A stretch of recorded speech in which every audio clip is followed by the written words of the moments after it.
சிறுமைப்பட்ட ஜனத்தை ரட்சிப்பீர். மேட்டிமையான கண்களை தாழ்த்துவீர்.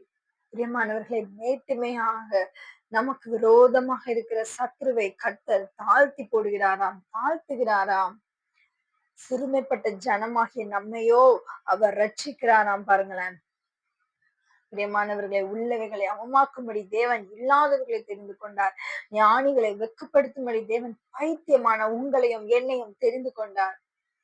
பிரியமானவர்களே, இதனால மேன்மை பாராட்டுதலுக்கு உரியவராக இயேசு கிறிஸ்துவை நம்மிடம் இருக்கும் பொழுது, இயேசு கிறிஸ்து நம்மோடு இருக்கும் பொழுது, நாம் அவரை குறித்து மாத்திரம்தான் நாம் மேன்மை பாராட்ட வேண்டும். பாருங்களேன், வேற எந்த ஒரு காரியத்தையும் நாம் அவரை தாண்டி நாம் மேன்மை பாராட்டும் பொழுது அது விக்கிரக ஆராதனையாக மாறிவிடுகிறது. பிரியமானவர்களே, அவருடைய நாமத்திற்கு கொடுக்க வேண்டிய கனத்தை நாம் அவருக்கு மாத்திரம்தான் செலுத்த வேண்டும்.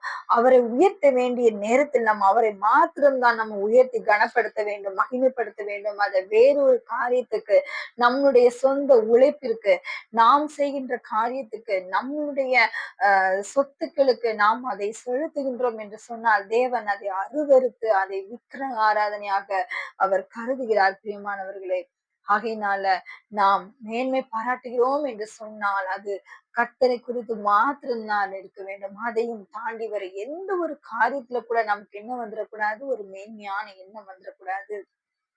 உங்களுடைய பிள்ளைகள் அவங்களுடைய வாழ்க்கையில நலமா இருக்கிறாங்க, அவங்க ஒருவேளை ஒரு எக்ஸாம்ல பாஸ் பண்ணிட்டாங்க, ஒரு பெரிய ஒரு எக்ஸாம்ல அவங்க பாஸ் பண்ணிட்டாங்கன்னா கூட நீங்க அந்த மேன்மையை நீங்க கர்த்தருக்கு தான் நீங்க செலுத்தணும். பெரிய உயர்வான ஸ்தானங்கள்ல அவங்க பிள்ளைங்க ஏறி இருக்கும் பொழுது, அவங்க பெரிய வேலையில இருக்கும் பொழுது, நீங்க அந்த மேன்மைய, அந்த வேலை நிமித்தம் வருகிற அந்த மேன்மையை நீங்க யாருக்கு தான் செலுத்தணும்? கர்த்தருக்கு மாத்திரம் தான் செலுத்தணும். ஏனென்றால் அந்த வேலை உங்க பிள்ளைகளுக்கு கொடுத்ததும் தேவன்தான். அந்த வேலைகளை செய்கிறதற்கு அவர்களுக்கு பலனை கொடுப்பதும், ஈவாய் கொடுப்பதும் யாருதான்? கர்த்தர் தான். ஆகையினால மேன்மை பாராட்டுகிறவன் கர்த்தரை குறித்தே மேன்மை பாராட்ட கடவன். பிரியமானவர்களை, ஒருவேளை இன்னும் நீங்க அந்த மேன்மையான ஸ்தானங்களை அடையலையா?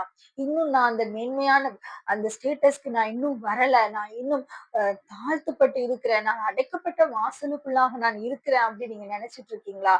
கர்த்தர் உங்களை பார்த்து கொண்டே இருக்கிறார். பிரியமானவர்களை, நீங்க தளர்ந்து விடாதீங்க. தேவன் உங்களை உயர்த்துகிற நேரம் வந்து விட்டது. அவர் இப்ப இப்படி உங்களை சிறுமைப்படுத்துற நாட்களுக்கு சரியாக தேவன் நம்மளை என்ன செய்கிறாராம்?